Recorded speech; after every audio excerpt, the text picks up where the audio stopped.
Welcome to Dark Knight Films Reviews and another Hammer Productions night. Tonight, I will be reviewing The Scarlet Blade, released in 1963, written and directed by John Gilling, starring Lionel Jeffries, Oliver Reed, Jack Hedley, June Thorburn, Michael Ripper, Herold Goldblatt, Duncan LaMont, and Suzan Farmer.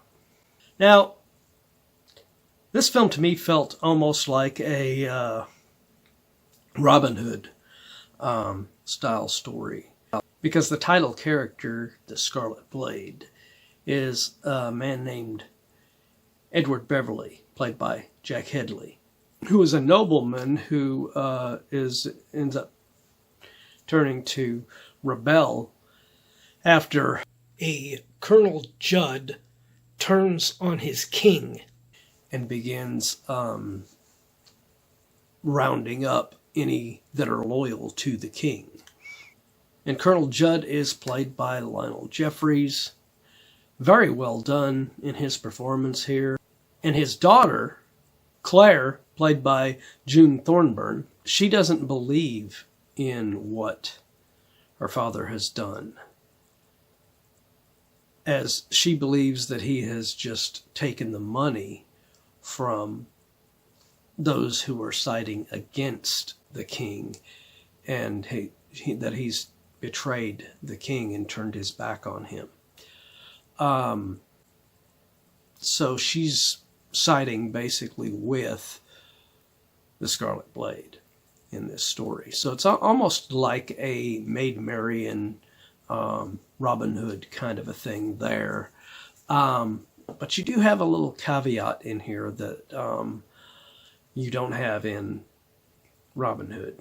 Since Colonel Judd actually has someone in here with his daughter, Claire, to make him not fully a bad guy character, which wasn't the case with Robin Hood. And then you also have a character serving under him, Captain Tom Sylvester, played by the always great Oliver Reed. And Sylvester as a character is really cool to watch, because at first he's completely loyal to Colonel Judd and helping him, but he is romantically wanting to be with Claire, and he realizes that she is wanting to help the Scarlet Blade, and he agrees to help her, but in return he wants to have a relationship with her. And of course, to get his help, she sort of agrees to this, but later on then she starts confessing that she's falling for Edward, the Scarlet Blade himself. Truth, I've met the man I love. A man you've known but a few hours! And don't protest to me that love isn't related to time. And of course this makes Sylvester flip-flop once again, and he goes back to siding with Colonel Judd and ends up betraying the Scarlet Blade.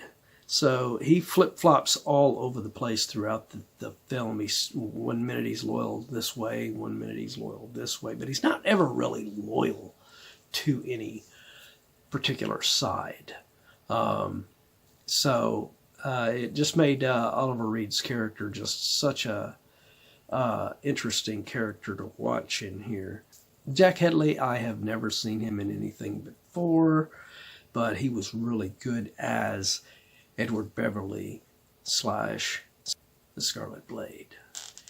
And I think maybe he was cast because of his physical abilities, because he is really good in the sword fighting or even fighting. You know, he's very physical in this film. There's a lot of moments where he has really intense fights, and you can tell it's really him in the fight scenes, that he's really doing all the fighting himself. There's no stunt double stuff going on in this. So maybe that's why he got the part of the Scarlet Blade, was because he's maybe he was a stunt person originally or something like that, but I don't know that for sure, but it just seems that way with his performance. He's very physical. And he's not a bad actor. It's not like he's a stunt actor that is acting in this film and he's really bad. He's pretty damn good in here. And playing his sister, Constance, is Suzan Farmer. And I really like Suzan Farmer. I've said it in my ranking video for the top 10 supporting actors. I put her on that list because I just think she's, number one, she's gorgeous, and number two, she's a hell of an actress.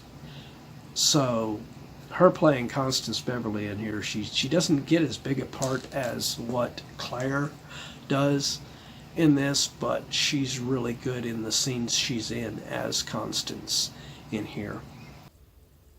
Another great performance in this is Duncan LaMont as Major Bell.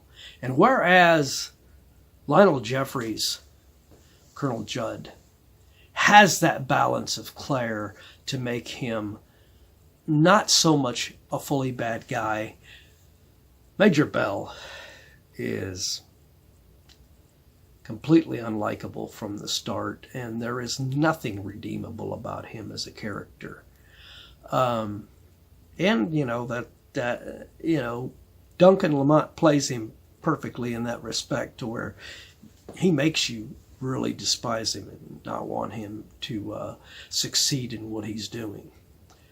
But of course, due to the fact that Sylvester turns on the Scarlet Blade and Claire, because he doesn't get what he wants with being with her, Major Bell does win and captures the Scarlet Blade at one point. And John Gilling does a really good job of, you know, flipping everything around and making all these elements work really well. And like I said, the action sequences with the battles and the fights and everything in this are very exciting. They do a really good job of choreographing the fight scenes and the sequences of battles or or action sequences in here. So I think this is one of the better of the swashbuckling films from Hammer. So my final review of The Scarlet Blade from 1963, I am going to give this film a 9.2 out of 10. I really enjoyed this one. I did not expect a lot from this film, so it exceeded my expectations quite a bit. But have you seen The Scarlet Blade? And if you have, what do you think? Do you agree with my review? Do you disagree? Let me know in those comments down below. And as usual, if you enjoyed this video, do not forget to like, share, and subscribe. And don't forget to click that bell icon so you'll be notified about future videos just like this one. And while you're by the subscribe button, click that join button and become a Dark Knight fan.